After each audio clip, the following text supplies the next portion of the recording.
Orange Nation, live from the Napa Auto Parts Syracuse Nationals. Welcome back to Orange Nation. Paulie, Steve with you. We are at the all Grease songs. This is the teenage beauty school dropout from Grease. We're doing all Grease songs because that's what I think of when I think of Cars, Steve. Grease. And we are coming to you live from the Syracuse Nationals out at the State Fairgrounds. Yes, you did. I got completely distracted. It was almost like you got choked up as we came back. Like a crooner came on and I couldn't concentrate. All right, Beauty school dropout. We'll be out here today. We'll be out here tomorrow morning as well. Special edition of Orange Nation from 9 a.m. to 11 a.m. I bet tomorrow. you Phil Steele has never come on a radio show where the bump back was beauty school dropout from Grease. That is a safe bet. As we go to our guest line, as promised, we bring on one of the best college football writers out there, Phil Steele, our guest on the show. Phil, thanks for coming on. How are you today? You know, I am doing great, and you have hit it on the head. That is the first time that has ever been on when I've come on the show. A lot of firsts on this show, Paulie, when we bring guests on. All right, Phil, let's dive right in. We're going to talk a lot of ACC with you, but I do want to get your thoughts on the big college football story out there right now with what's going on at Northwestern. What do they do for this season, losing Pat Fitzgerald at this stage, and you know, how realistic is it for this program to recover in the next few years? I mean, how long will the effects from this be felt, in your opinion? You know, I think the key is going to be what happens in the next 30 days because the players are eligible to transfer after 30 days after the coach is fired. And if they lose a ton of players, then it could be a long-time downturn. Now, so far, no one has left the program. I'm not sure, you know, how many are going to stay, how many are go. But to me, that's going to be the key is what happens in the next 30 days, how many players actually transfer out. If they can hold the team together and the majority of the players return, it's still not going to be a great year for Northwestern. I had them picked tied for the bottom in the West anyway of the Big Ten. But I would think that they'd be able to rebound and get back up to at least a decent level in the near future. But how many players transfer out is going to be the key. All right, let's jump into the ACC now. And, you know, Paulie and I were talking in the last segment about, you know, a lot of people like Florida State this year. We saw one projection that had Louisville expected to be favored in every game it plays this season. Is that good for the conference, in your opinion? Is that indicative of, you know, Florida State and Louisville are getting better, or is it indicative of maybe Clemson has kind of come back to the field a little bit and maybe not as good as we've seen in years past? Well, I'm not sure where you saw the report of Louisville being favored in every game because they're going to be an underdog when they travel to NC State. They're going to be an underdog at home against Notre Dame. They're going to be an underdog at Pitt, and it'll be probably an underdog at Miami of Florida this year. So I'm not sure where that one was. But when you look at the ACC, I think the top two teams this year are Florida State and Clemson. And when you look at Florida State, they'll be the preseason pick to win the ACC this year. They're a loaded team that has 7 of their units, offense and defense, that rank in my top 15 in the front of the magazine. So they're extremely talented. But I've got Clemson winning the ACC this year. You know, when I talked to Coach Sweeney and going over the team with them, he had said that this group, the defensive line, doesn't have the star power of that 2018 defensive line, but it's actually deeper in talent and experience, and that was one of the best defensive lines of all time. I've got them the number 1 defensive line in the country. I like Kate Klubnik at quarterback. And when you look at Clemson's schedule this year, they're going to be their toughest 2 games are Florida State, Notre Dame, and they get them both at home. They've only lost 1 game in Death Valley the last 6 years, 2 games the last 9 years. I've got Clemson going 12-0 and making the playoff this year. All right. As for Syracuse, the over-under that we've seen set at 6.5. What do you think about that number? What do you think about SU? And you know, I think a lot of people around here want back-to-back bowl games. They went to one last year. This would be the first time the same coach has gone to back-to-back bowl games at SU since the late '90s with Paul Pasqualoni. Do you think SU gets back to the postseason? If I was setting a number on Syracuse for this year, I would have put the over-under at 6.5. That's exactly where I would have had it. But I think it's going to be a good year for Dino Babers and company. You look at the start of the season, Colgate, Western Michigan. I think Purdue's in a rebuilding year, and Syracuse is going to be able to go on the road and get the win there. And then Army at home, they could very well start out 4-0. Now, the next 3 games don't excite me. I mean, home against Clemson, that's one where Syracuse always gives its top effort, and then usually has a letdown letdown, and if they do have a letdown, they're going at North Carolina, at Florida State. So it's probably going to be 3 losses there. But then you look at the rest of the schedule. They'll be favored over Boston College at home, Wake Forest at home, and they could pick up another win there. So I'd probably lean with the over. I would have set the over-under at 6.5. I like the defense. I love the addition of Rocky Long as the defensive coordinator, and he takes over some decent talent. They're going to be very tough defensively. And offensively, as long as Garrett Schrader's back from injury 100%, now that they've got LaQuinn Allen back at running back, I think the offense is going to be better than last year. So last year, they reached some heights early on, getting to 6-0 and led Clemson, and were number 12 in the country. Then it seemed to all fall apart. I don't think it'll all fall apart at the end of the year this year.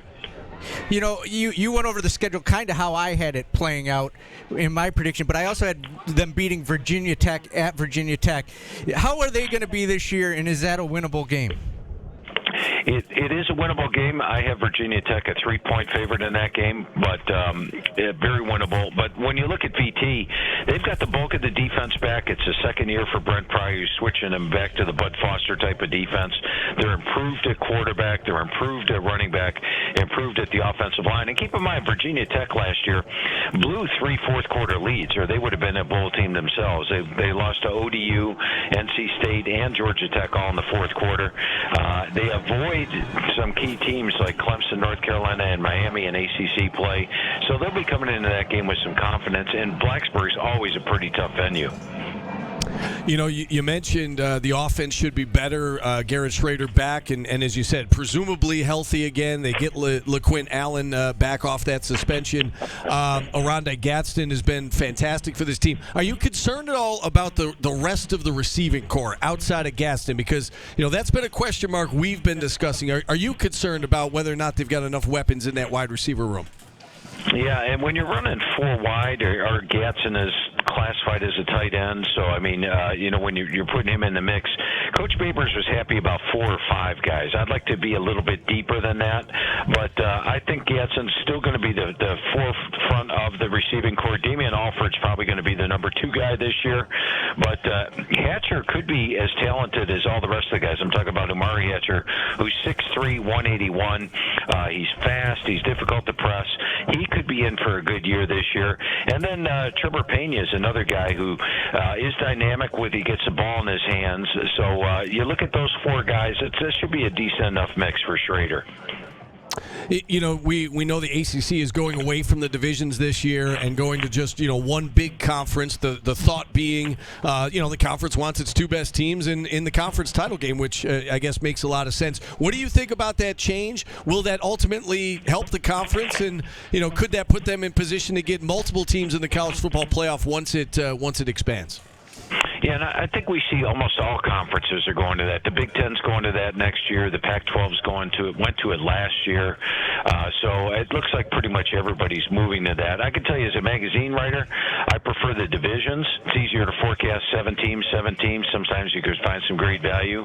But predicting all 14 teams in one group is tougher. But as you touched on, you get the 2 best teams facing off in the championship game. Of course, that means that your number 2 team loses the championship game, might take away their chances of making the playoff, but it seems to be where college football is going, so the ACC is pretty much staying in that realm. All right, we spent a lot of time talking the ACC with you. We got a couple minutes left. Can you kind of give us some more broad strokes, big picture, NCAA football this year? Who are some of the best teams in the country in your mind, and do you have one favorite in particular in terms of who wins the national title? Yeah, believe it or not, guys, as far as my favorite this year, I'm going way out on a limb, and I'm picking Georgia. How's that for being when you look at Georgia, they've got a more experienced defense than they had last year. Their question mark is at quarterback. Carson Bechtel has been in the system 4 years. He's my number 6 rated QB, surrounded by talent. And by the time he gets his first real tough road test, it'll be at Tennessee on November 18th. He'll have 10 starts under his belt. He'll no longer be a first-time starting quarterback. But quick quickly to take you through the rest of the Power Fives out there, I think that the West comes down to Alabama, LSU, and a surprise, Texas A&M. A&M was only 5-7 last year, but even in that 5-7 year, they beat LSU, and they were at the 2-yard line of Alabama, thrown in the end zone down by 4 points at the end with a chance to win. They've got 10 starters back on offense, 10 on defense. They go from number 124 in my experience chart up to 14. They're my number 1 most improved team in the country and my number 2 surprise team. But I do think Georgia wins the SEC. The Big Ten, you've got the East has got a three-way battle. Michigan, Ohio State, and Penn State. The reason I went with Michigan, they've got the best schedule of the three, and they're the only one of the major powers this year that has a starting quarterback back in J.J. McCarthy. When you look at Michigan, the toughest road game is at Penn State. They get Ohio State at home. So I've got them as the winner of the Big Ten this year. In the Pac-12, they're probably going to cannibalize each other and not make a playoff this year, but if one team's going to do it, I'm going to go with USC. And USC's got Caleb Williams back. They've got a much improved defense. They had guys like Barry Alexander from Georgia, Anthony Lucas from A&M. I think the defense has improved. Offensively, they've got Caleb Williams, one of the most explosive offenses. They do have to play both Notre Dame and Oregon on the road this year, but I've got USC winning the Pac-12 with a shot of making the playoff. And finally, out of the Big 12 this year, I'm not saying Texas is back, but they are the most talented team in the Big 12 this year. They have a tough schedule. They play each of the other top 6 teams in the Big 12, which makes for a rough schedule, but very talented across the board. And if they're going to be challenged, here's a surprise for you. The Oklahoma Sooners, they were just 6-7 last year in Brent Venables' first year, but this year a vastly improved defense. Remember, he runs a complex defense. He basically threw the whole defense at the team last year, and it took him a while to adapt to it. Now they're in the second year of his schemes. They've got a lot of transfers coming in. They've got Dylan Gabriel back at quarterback, and when you look at their schedule this year, Oklahoma will actually be favored in 11 of their 12 games. Right now in Vegas, favored in 11 of their 12 games. So they're coming off a 6-7 season. They're my number 2 most improved team, and one of my surprise teams as well. I want to circle back to where we started. Clemson, Florida State back atop the ACC. Do you see the ACC as a conference being something that could stick together a long time if that holds up, that they're the 2 powers in the conference? I don't think they're clearly the 2 powers in the conference, every single year. I think you're looking at North Carolina's up there, Pitt's up there. I think the ACC is highly competitive, so I think you're going to see a changeover through the years. Right now, this year, Florida State's very experienced. That's why they're up there. But, of course, next year they'll probably be less experienced, and that opens the door for other teams to step in there. All right. One last question I got for you. We're at the Syracuse Nationals, biggest car show in the country. What was Phil Steele's first car? It was a Chevrolet Impala. Very nice. It's nicer than what I had. Yeah, right. And Phil, before we let you go, where can people find your famous publication that everybody can't wait to get their hands on? Yeah, I appreciate that. And, it's a little different than in past years, guys, where in past years it's been all over the place, grocery stores, Walmart, places like that. This year it's only available at Barnes & Noble and Books A Million. So there's 2 locations exclusively, Barnes & Noble and Books A Million, to get the magazine. I hear they're selling out in some places, so you might want to get out there now. And if you could also go online at philsteele.com. That's STEELE.com. And when you go there and order the magazine, there is a shipping charge, but what we do is we send you the hard copy and give you the digital magazine absolutely free. And we actually update the digital magazine all the way through September. In fact, right now, if you look at our digital magazine page, it doesn't list Pat Fitzgerald as a head coach. It's got the interim head coach in there, so it's updated all the way through September. That's Barnes & Noble, Books A Million, or philsteele.com. All right, Phil, great stuff. Really appreciate you coming on. Thanks so much. Enjoy the rest of your summer, and hopefully we can do this again down the road. Hey, sounds great. It was a lot of fun talking football with you guys today. Thanks for having me on.